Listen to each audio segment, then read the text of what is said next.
Hey guys, Solid here. Hope you're all doing well and welcome back to another episode of Adventure News. We've got heaps of bikes to talk about this month. The KTM 390 Adventure, Norden's 901 Expedition has broken cover. We've got Yamaha in the headlines with an Extreme and an Explorer model of their Tenere, and Honda have dropped a lower seat model of the CRF300L called the CRF300LS, and I wanted to talk about their little XR150L as well. So let's dive straight into all this good stuff.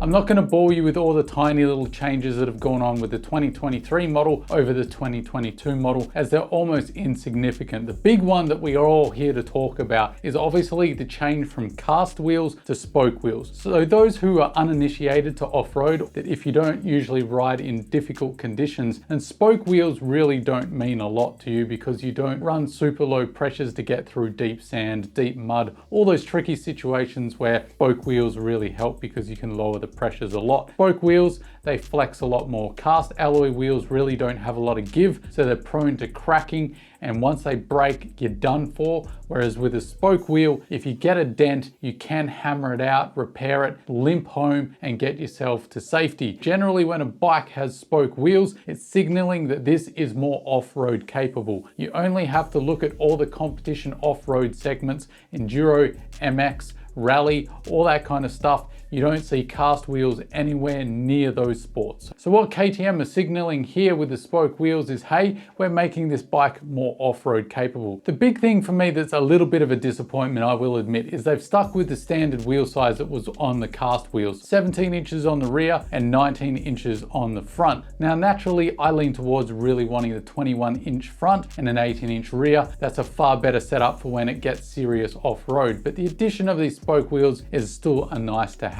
And I've really seen two reactions to this. There's one camp who are really frustrated that KTM really didn't improve this bike's off-road capability. And I think that camp to a large extent are the same people that were really hoping for a 490 Adventure and are super disappointed that KTM cancelled that bike. So they've moved across to the 390 and pinned their hopes to getting a more off-road capable 390 Adventure, and that really hasn't happened here. And then there's the other camp who I think are the beginner riders or the returning riders. They've had a big break from riding. What this does give you as a new rider or a returning rider that hasn't ridden in quite some time is a bike that really looks the part. The spoke wheels are on all the serious off-road bikes. Looks count for a lot. Now we can all sit here and say that doesn't matter, but think back to when you started first riding. Appearances count for so much. So I think KTM are aware of that. Chucking spoke wheels on this bike, you're really going to look the part. So I think there's going to be a lot of the younger crowd are really going to be happy with the aesthetic upgrade here. And then there's the other crowd, like I've pointed out, who are happy to have spoke wheels, which is an improvement when riding off-road. And that probably will appeal to the returning rider. I think there will be some people that are quite happy that this finally has the upgrade. But of course, there's going to be the camp that are super frustrated that KTM didn't release an auxiliary model called the R with serious suspension, 21-inch wheel setup and all the fruit on it. So I think it's a pretty good move. I like to see improvements, but it isn't a world-changing upgrade. Honda, I hope you're watching this. You better take a look at your CB500X. Now, what Husqvarna have done with the Norden 901 is exactly what I would like to see done to most adventure and dual sport bikes. They basically added really good WP, fully adjustable suspension with roughly 20mm extra travel up front and 25 at the rear. And a lot of manufacturers really don't understand this, and I really think it would be an easy way to hit it out of the park. Now, that rear suspension is the highlight here, because if you were a bigger bloke and you did start pushing it, the rear suspension really did run out of ability quite quickly, which was a disappointment considering the off-road capability of its counterpart, the KTM 890 Adventure. It's great to see that Husqvarna have addressed that with this higher spec model where you get the better suspension straight out of the box. So I think that is a really great move. The rest of the stuff really is just parts catalog. You could get this for your Norden 901 way before this Expedition model existed. Heated grips, heated seats, a lot of other stuff to make it more touring capable, that bigger bash plate. I don't understand why more manufacturers don't release a new model of a motorcycle, whatever it is, for off-road and offer a higher spec suspension model, because I think a lot of us myself included, when we get a bike, it doesn't take us long to go into the aftermarket and upgrade the suspension that way. Really, the manufacturers could be making a lot more money if they just offered a model, or even just in the parts catalog, a suspension upgrade straight off the showroom floor. Let me know your thoughts down below. Are you frustrated that this is just really another parts catalog bike with some fancy suspension, or are you happy to see this option reach the market? So the Explorer model is pretty easy to summarize. It's a touring version of the Tenere 700. So if you're more road biased and you wanted to travel big miles, now you can on the Tenere 700 Explorer. Basically has a few adjustments to make it better at doing that job. So we're shifting focus from more of the dirt onto the road.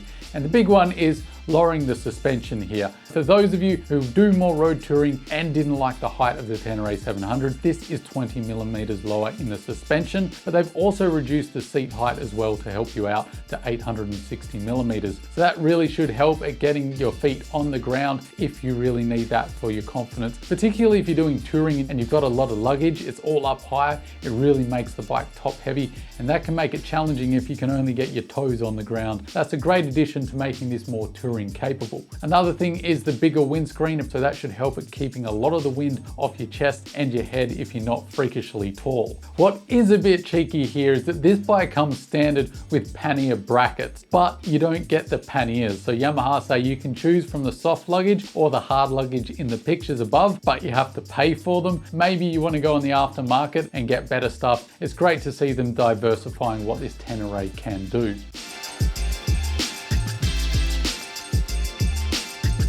Definitely what captures you straight away is the looks. This really looks dirt capable, and that's a lot to do basically with that front Enduro mudguard. I think that really looks fantastic on the Tenere 700. It is just aesthetics, but let's all admit here that aesthetics counts for a lot when you're buying a motorcycle. The other big addition is obviously the suspension is KYB suspension with 20 mil more travel than the standard edition, which is good to see because that is one of the criticisms of the stock standard Tenere 700 is the suspension is a little lackluster for those of you who really like to push it off-road. So if you're scratching your head wondering what are the differences between this and the World Raid, because this does have the World Raid suspension, you're dropping the bigger tanks and keeping the bike a little lighter. So basically if you wanted a lighter version of the World Raid with the Enduro look, you've got the metal bash plate and the metal chain guard protector, the rally seat and the high Enduro front fender, as well as that better suspension off the World Raid. Now you've got this bike. To summarize my thoughts, I'd be very tempted to get the Extreme Edition for the looks because I love the way it looks with that high fender, but realistically for the kind of riding I do in an adventure bike, the Explorer Edition would probably suit me far better because I generally tend to do the typical adventure riding, going to cafes, drinking lattes, camping off the bike and doing easy dirt roads rather than any extreme stuff. Let me know your thoughts down below. Which one would you pick to go in your stable?